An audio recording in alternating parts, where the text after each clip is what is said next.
We shall commence this module by discussing about perfect competition. The theoretical basis of economics is based on perfections like perfect competition, perfect markets, zero transaction cost, perfect access to all the information, rational decisions, etc. This indicates an ideal situation. However, the real world is full of imperfections. There are imperfect markets, people have incomplete information, there is cost associated with each transaction, and not all decisions are rational. Focusing on the economics of information, perfect information entirely removes uncertainty in decision making. Perfect information means that anything that may have a bearing on the buyer or seller's decision making process is known in advance. For instance, in a perfectly competitive market for used cars, buyers would have full information about the car and pay directly in relation to the expected quality of the used car. But in reality, information is less than perfect, and whatever imperfect information is accessible tend to reduce but not remove the uncertainty in decisions. In this example, seller would be better informed than buyers about the quality of car. This missing or imperfect piece of information may lead to market failure because the party with better or more information would have a competitive advantage. In order to have access to information, people need to incur search and transaction cost, which prove to be costly. The problems encountered due to asymmetric information could be understood in the principal agent framework. Also, there are many mechanisms which the society can use to cope with such information asymmetries.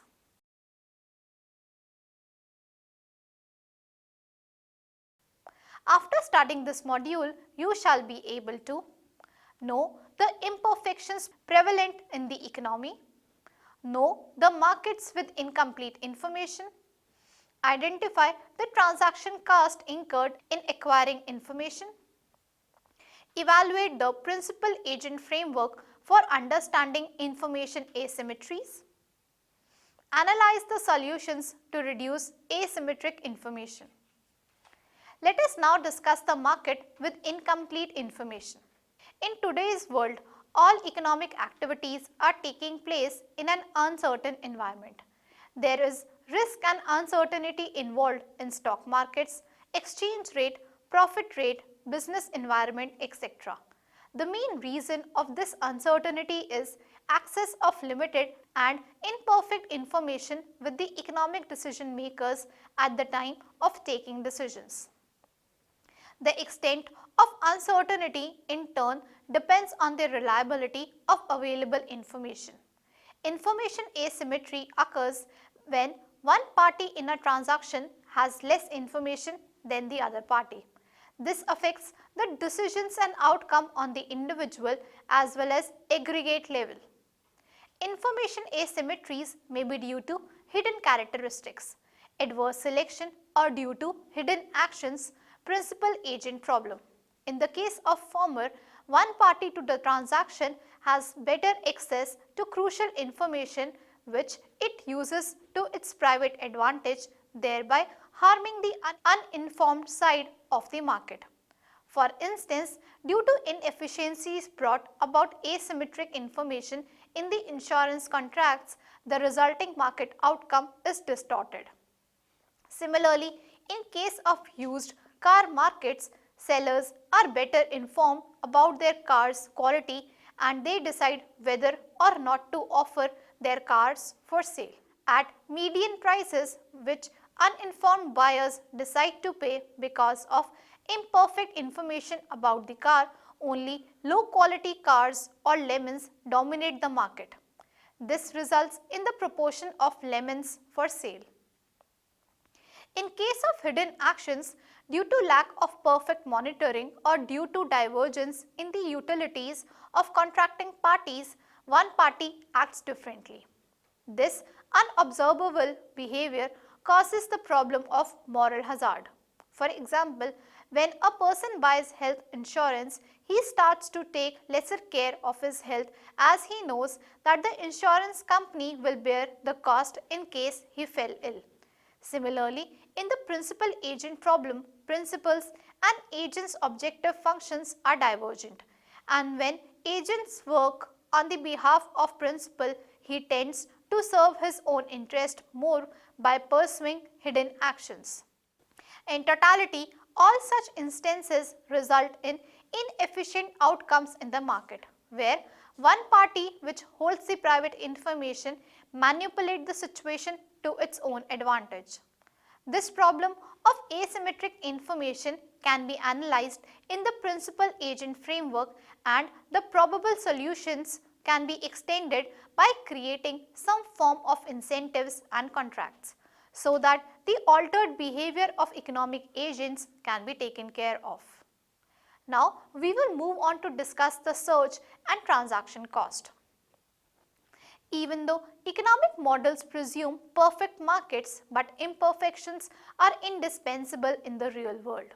Whatever information asymmetries prevail in the market, this leads to market failure such that the efficient outcome is not reached. To overcome such symmetry of information, people tend to acquire the requisite information. This entails various types of cost which are enormous at times. All the relevant information which is required in any exchange is not easily and readily available. A person needs to search for the information. All those costs which are incurred in searching for the requisite information and consulting the agents with whom the transaction takes place are called as search and transaction cost. For instance, buyers and sellers of financial assets incur cost for getting access to insider information and thereby reduce the uncertainty. The fee that is paid to mediators such as brokers is an important constituent of information cost associated with financial markets. Similarly, there occur search costs which a buyer incurs in determining which good is available in the market at the lowest price. Apart from this, there are bargaining costs associated with the transactions which require negotiation between the parties in order to arrive at a reasonable agreement. These costs are negligible in some market transactions, for example, buying newspaper, but huge in others, for example, used cars market.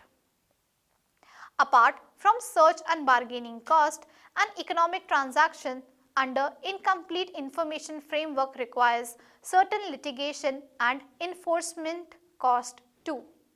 This is incurred to ensure that the terms of contract are adhered to. These restrains people from deviating from the terms of the contract. Litigation costs are the most obvious indicator of the enforcement cost in economic transactions. Moving on to discuss the principal-agent framework.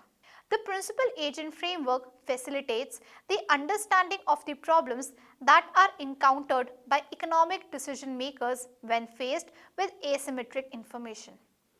This is due to the existence of information gap between the contracting parties. Principal-agent problem is a specific game theoretic description of a situation. In this problem, the principal wants to delegate a task to the agent to undertake some action which is costly to the agent. The welfare of principal depends on what the agent does. The utility function of agent is different from that of principal. There exists a contract between the principal and the agent.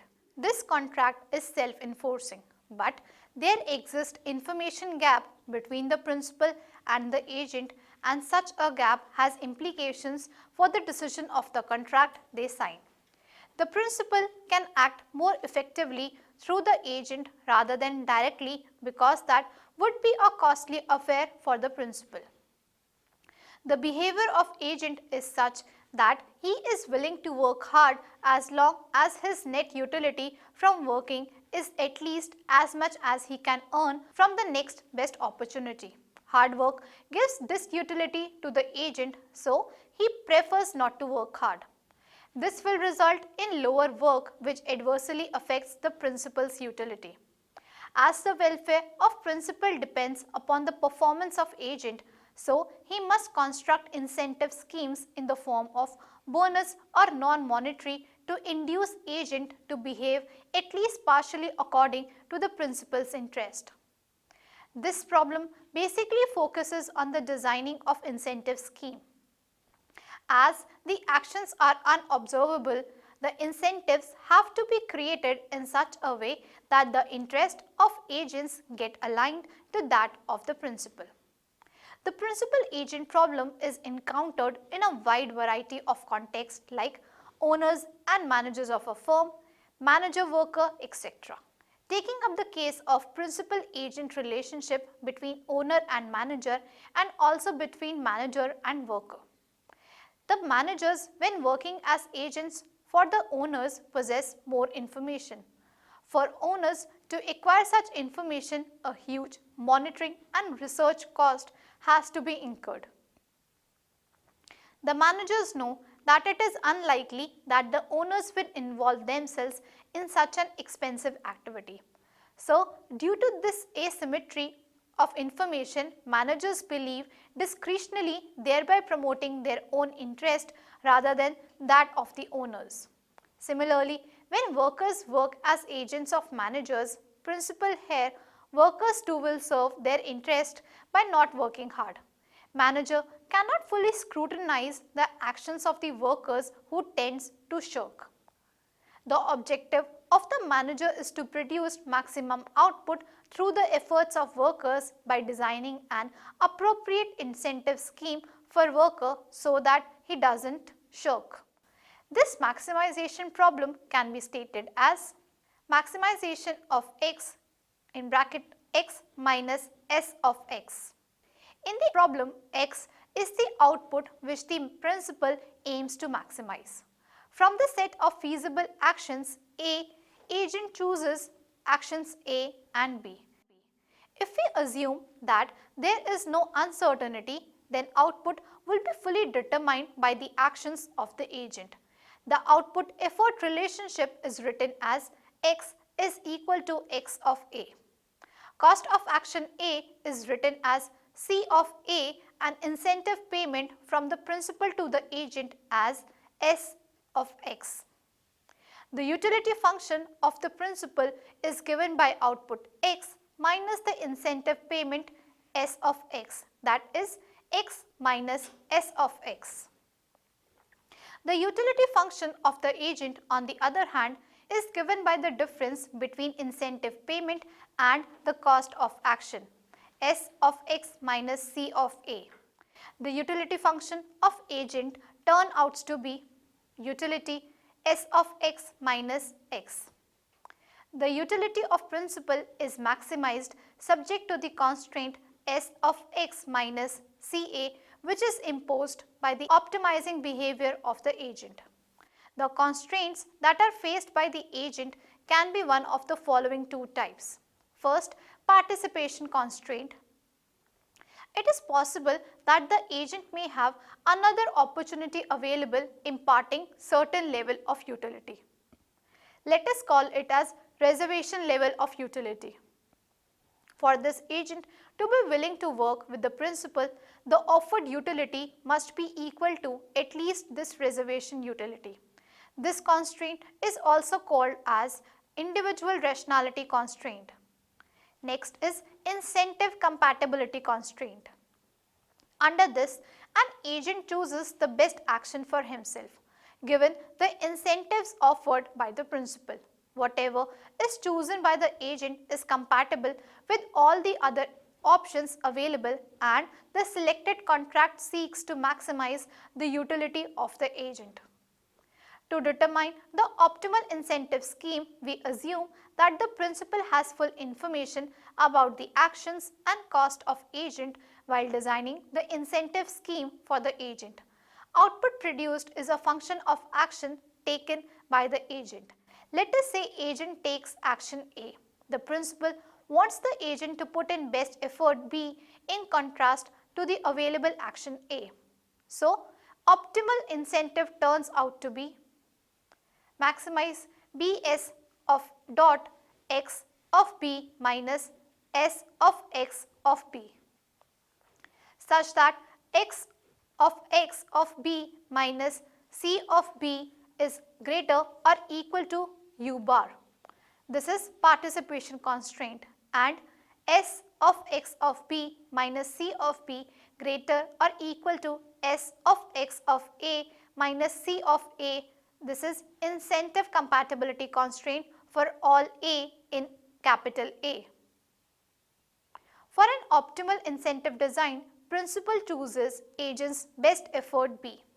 Considering the participation constraint only along with the objective function, the principal wants S of x to be as small as possible. The principal chooses B in order to maximize x of b minus c of b is greater or equal to mu bar. So, the first order condition is x dash b is equal to c dash b and the solution can be b star. If we consider the incentive compatibility constraint along with the objective function, then the principal should choose a function s dot such that it is in the interest of the agent to choose b star given s dot. This means that s of x star minus c of b star is greater or equal to s of x of a minus c of a for all a in capital A. This is the second order condition. An instance of the principal agent problem can be taken from the behavior of rating agencies which work as agent to the companies. The principals that hire them to set their credit rating in the market. Lower ratings by such agencies raise the cost of borrowing in the market for the firm. Thus, it is in the interest of company to design an incentive plan so that the agency highly rates the company.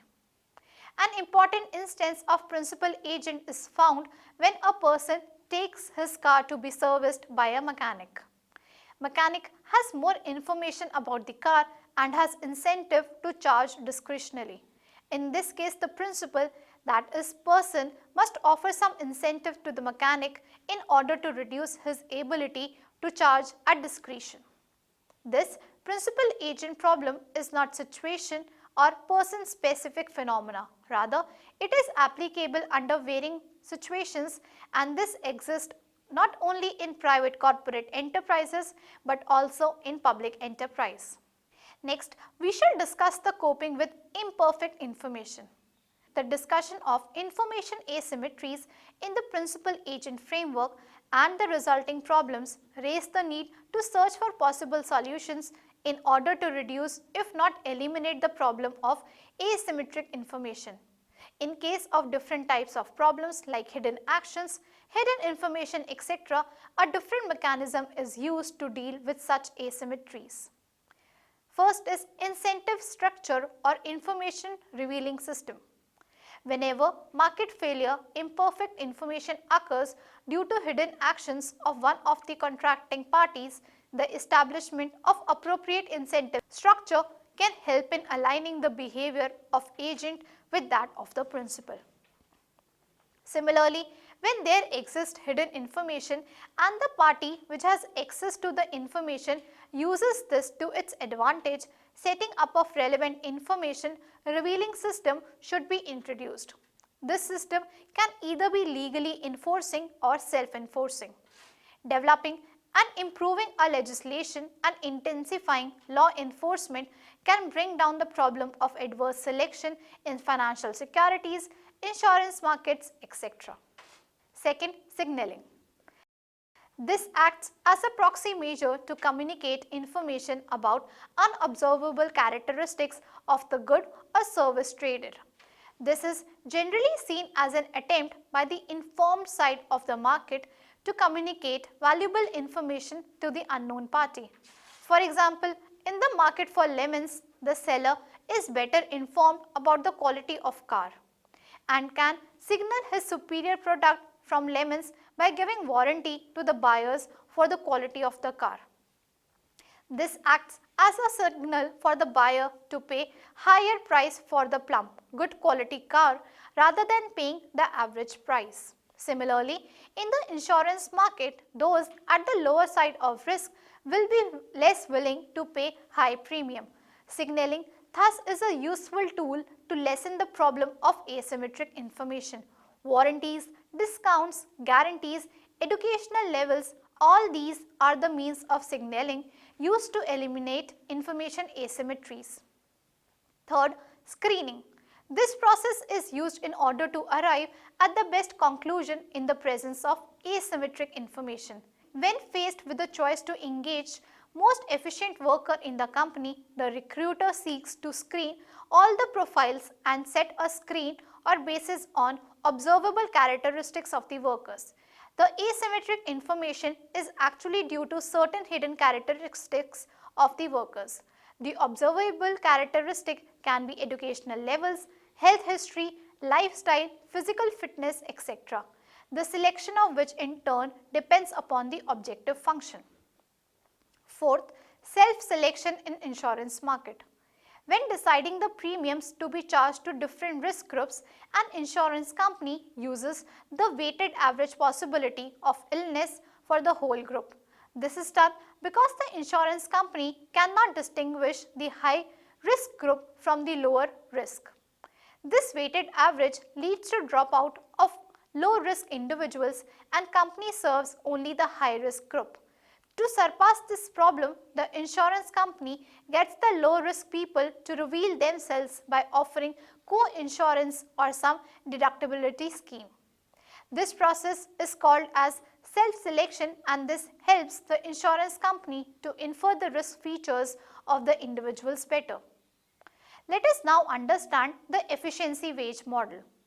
One of the applications of principal agent framework and the prevalent asymmetric information is the efficiency wage model.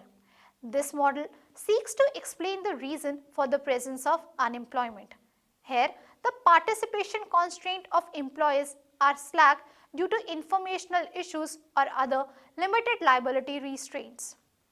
These says that unemployment arises because wages need to be above the market clearing equilibrium level in order to give incentives to workers, in order to boost the unobservable behavior of workers and to incentivize them to work, unemployment and high wages coexist. This induces workers to keep on putting efforts and do well, serving the interest of the principal as well. Assuming a situation where there is no unemployment and workers get paid the market clearing wage rate, workers will have no incentive to put in effort. This is because there is no penalty involved with shirking from work. Whenever shirking leads to loss of job for a worker, he instantaneously gets rehired. So, in order to make workers not to shirk, firms pay above market wages. This creates own penalty for shirking. Let us say that a worker gets W star, the market clearing wage rate. If he shirks, gets caught and fired, when he can again search for some job with the same wage rate W star. Now suppose the principal offers wage above this W star, that is WE. Then it will mean that the worker can be induced to be productive when the difference between this shirking wage W star and non-shirking wage WE is significant. The selected wage where there occurs no shirking is called as efficiency wage WE. Now we will summarize what we have learned in this module. First, all the economic activities in the real world take place under the uncertain environment. Second, uncertainty leads to inefficient outcomes. Third, imperfect information or asymmetric information problem results in adverse selection due to hidden actions and hidden information. Fourth, whenever a person seeks to have access to the missing information, he has to bear transaction cost in terms of search cost, bargaining cost, litigation cost, etc. Fifth, the principal agent framework highlights the problems encountered due to asymmetric information. Sixth, signaling, screening incentive creation, legislative measures, etc. are some of the solutions that help get rid of the problem of information asymmetry. Seventh, efficiency wage model is an application of asymmetric information principal agent framework.